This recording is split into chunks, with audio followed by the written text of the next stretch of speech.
जय हिंद फ्रेंड्स, आप सभी का स्वागत है आपके अपने YouTube channel Pramod sir Varanasi में। फ्रेंड्स, आज के इस वीडियो में हम स्टार्ट करने वाले हैं जूनियर असिस्टेंट और स्टेनोग्राफर के लिए कंप्यूटर के महत्वपूर्ण प्रैक्टिस सेट। तो यहाँ से आपको डेली 20 प्रश्न जो है देखने को मिलेंगे, तो आप इस वीडियो के लेक्चर को डेली जरूर देखिएगा क्योंकि जूनियर असिस्टेंट और स्टेनोग्राफर में 15 नंबर का कंप्यूटर आने वाला है, तो यह आपके लिए काफ़ी हेल्पफुल साबित होगा।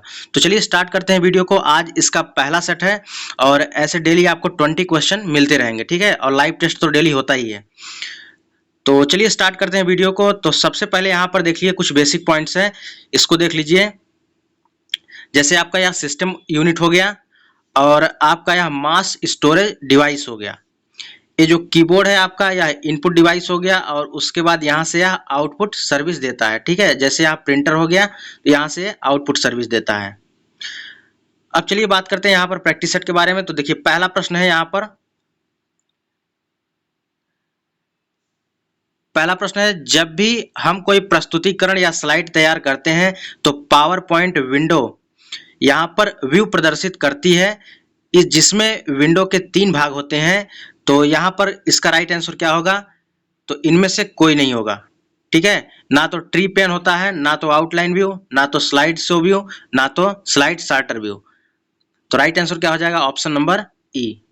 अगला प्रश्न है, C++ प्रोग्राम को एग्जीक्यूट करने के लिए किस कमांड का प्रयोग किया जाता है? C++ प्रोग्राम को एग्जीक्यूट करने के लिए कंट्रोल प्लस F9 का इस्तेमाल किया जाता है, यानी right answer option number A हो जाएगा। देखिए F9 का मतलब क्या हो गया? यहाँ पर फंक्शन की, कंप्यूटर में फंक्शन की संख्या कितनी होती है? F1 से लेकर F12 तक, ठीक है। तो डायरेक्ट क्वेश्चन बनता है कि फंक्शन की संख्या कितनी होती है? 12 होती है। F1 का प्रयोग हेल्प के लिए किया जाता है और F2 का प्रयोग रीनेम के लिए, यानी नेम को चेंज करने के लिए। इसी प्रकार जब आप कंप्यूटर चलाते हैं तो कीबोर्ड से आप F5 प्रेस करते हैं तो यह आपका जो है रिफ्रेश होता है, तो F5 का प्रयोग रिफ्रेश करने के लिए किया जाता है। तो फंक्शन की संख्या कितनी होती है? 12 होती है। अगला प्रश्न है, पावर पॉइंट में रंग की जगह हम टेक्सचर भी कर सकते हैं, फॉर्मेट में जाकर किस पर क्लिक करना होगा? राइट आंसर हो जाएगा ऑप्शन नंबर ई, टेक्सचर। पावर पॉइंट में रंग की जगह हम टेक्सचर भी कर सकते हैं, उसके लिए किस पर क्लिक करना होगा? टेक्सचर पर क्लिक करना होगा। सही उत्तर ऑप्शन नंबर ई हो जाएगा। अगला प्रश्न है, कंप्यूटर, सबसे आगे भरना है, कंप्यूटर बस एवं अन्य उपकरणों के बीच ट्रांसलेटर का कार्य करता है, कौन ट्रांसलेटर का कार्य करता है? तो फोर्थ का सही हो जाएगा option number A, expansion slot. Expansion slot computer बस एवं अन्य उपकरणों के बीच ट्रांसलेटर का कार्य करता है। देखिए फ्रेंड्स, यूपी ट्रिपल एससी द्वारा जो कंप्यूटर के प्रश्न पूछे जाते हैं थोड़ा सा अच्छे लेवल के पूछे जाते हैं, तो इस प्रैक्टिस सेट में वैसे ही प्रश्न है जो आपके एग्जाम के पॉइंट ऑफ व्यू से काफी इंपॉर्टेंट है, ठीक है। तो एक एक प्रश्न आप रट लीजिएगा, विश्वास मानिए आपको एग्जाम में बहुत हेल्प मिलने वाली है। अगला प्रश्न है, मैसेंजर मेल बॉक्स निम्नलिखित में से किसमें उपलब्ध है? मैसेंजर मेल बॉक्स निम्नलिखित में से किसमें उपलब्ध है? राइट आंसर हो जाएगा ऑप्शन नंबर ई, ए और बी दोनों में, यानी मैसेंजर मेल बॉक्स और मैसेज बॉक्स दोनों में उपलब्ध रहता है।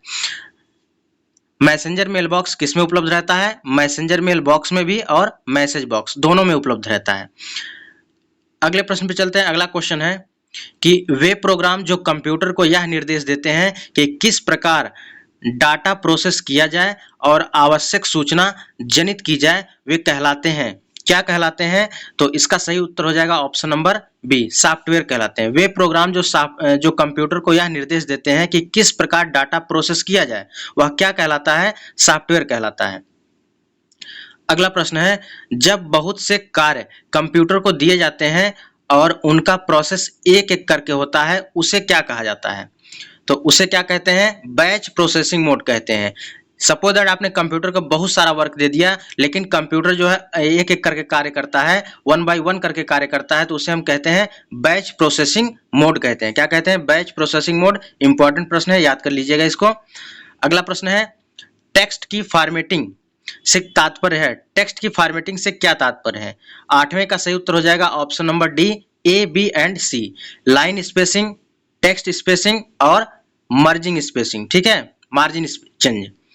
तो टेक्स्ट की फॉर्मेटिंग से क्या तात्पर्य है? इसमें लाइन स्पेसिंग होता है, टेक्स्ट स्पेसिंग होता है और मार्जिन चेंज होता है। सही उत्तर ऑप्शन नंबर डी हो जाएगा। अगला प्रश्न है, निम्नलिखित में से किस विधि द्वारा टेक्स्ट को विभिन्न रंगों, आकारों व प्रकारों से आकर्षक बनाया जाता है? तो इसका सही उत्तर क्या होगा? ऑप्शन नंबर ए हो जाएगा। वर्ड आर्ट के माध्यम से टेक्स्ट को विभिन्न रंगों, आकारों व प्रकारों में आकर्षक बनाया जाता है। अगला प्रश्न है, सेल प्रोग्रामिंग में फाइल को बनाने के लिए कौन सी कमांड का प्रयोग किया जाता है? सेल प्रोग्रामिंग में फाइल को बनाने के लिए किस कमांड का प्रयोग किया जाता है? Right answer option number C हो जाएगा। यहाँ पर सी हो जाएगा, cat is greater than title name. क्या हो जाएगा? Cat is greater than title name का प्रयोग किया जाता है। अगला प्रश्न है, HTML द्वारा कोडिंग करके बनाए जाने वाले वेब पेज की क्या एक्सटेंशन होती है? HTML द्वारा कोडिंग करके बनाए गए वेब पेज की एक्सटेंशन पूछ रहा है, तो राइट आंसर हो जाएगा ऑप्शन नंबर सी। यहाँ पर .html और .htm दोनों होते हैं। .html भी होता है, .htmm भी होता है। ठीक है, right answer option number C हो जाएगा। अगला प्रश्न है, उच्च स्तरीय भाषा यानी HLL यानी हाई लेवल लैंग्वेज में लिखित प्रोग्राम क्या कहलाते हैं? लिखित प्रोग्राम क्या कहलाता है? सोर्स प्रोग्राम कहलाता है। ठीक है, हाई लेवल लैंग्वेज में लिखे गए प्रोग्राम सोर्स प्रोग्राम कहलाते हैं। अगला प्रश्न है, डॉक्यूमेंट में लिखे टेक्स्ट को दाईं तरफ से सिलेक्ट करने के लिए किस की का प्रयोग किया जाता है? तो 13 का सही उत्तर हो जाएगा option number A, shift plus का इस्तेमाल किया जाता है या शिफ्ट प्लस की का प्रयोग किया जाता है। अगला क्वेश्चन है कि यहाँ पर डॉट डॉट डॉट में प्रस्तुतिकरण की विभिन्न स्लाइडों की बाहरी रूपरेखा होती है। किसकी बाहरी रूपरेखा होती है? तो यह होती है आउटलाइन भाग की। आउटलाइन भाग में प्रस्तुतिकरण की विभिन्न स्लाइडों की बाहरी रूपरेखा होती है। अगला प्रश्न है, HTML भाषा के प्रोग्राम को रन करने के लिए किस सॉफ्टवेयर का प्रयोग किया जाता है? 15 का सही उत्तर हो जाएगा option number C, Internet Explorer का। HTML भाषा के प्रोग्राम को रन करने के लिए इंटरनेट एक्सप्लोरर सॉफ्टवेयर का प्रयोग किया जाता है। अगला प्रश्न है, MS वर्ड की विंडो को 2 या 2 से अधिक भागों में बांटने की विधि को क्या कहा जाता है? MS वर्ड की विंडो को 2 या 2 से अधिक भागों में बांटने की विधि क्या कहलाती है? सही उत्तर ऑप्शन नंबर बी हो जाएगा, पेज ब्रेक कहलाता है। क्या कहलाता है? Page break. MS वर्ड में सपोज दैट आप काम कर रहे हैं, अगर पेज को ब्रेक करना है तो कैसे आप पेज ब्रेक करेंगे? तो कंट्रोल प्लस एंटर से आप पेज ब्रेक कर देंगे। ठीक है, चलिए अगला प्रश्न है, OSI मॉडल की लेयर्स होती है। OSI मॉडल में कितनी लेयर होती हैं? राइट आंसर हो जाएगा ऑप्शन नंबर ए, 7 लेयर होती हैं। OSI मॉडल में 7 लेयर होती हैं। चलिए अगला प्रश्न है, HUB एक डिवाइस है, किस प्रकार का डिवाइस है? 18 का सही उत्तर हो जाएगा ऑप्शन नंबर, यहाँ पर क्या हो जाएगा? सही उत्तर हो जाएगा option number B, active. HUB एक एक्टिव डिवाइस है। यह क्वेश्चन 2 बार रिपीट हो चुका है। HUB एक एक्टिव डिवाइस है, याद रखिएगा। ठीक है, वहीं पर 2 क्वेश्चन और डिस्कस करते हैं। ये आज का लास्ट प्रश्न था। यहाँ पर CPU का फुल फॉर्म क्या होता है? CPU का फुल फॉर्म होता है सेंट्रल प्रोसेसिंग यूनिट होता है। क्या होता है? Central processing unit. ये आपका हो गया 19 नंबर का क्वेश्चन।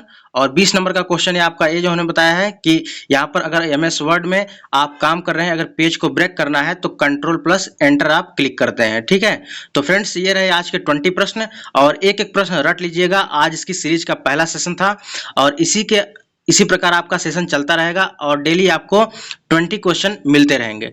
तो आशा करता हूँ वीडियो आपको बहुत अच्छी लगी होगी। अगर अच्छी लगी तो वीडियो को लाइक करें। लगातार कंटेंट पाने के लिए चैनल को जरूर सब्सक्राइब करें। मिलते हैं नेक्स्ट वीडियो में, तब तक के लिए जय हिंद, वंदे मातरम।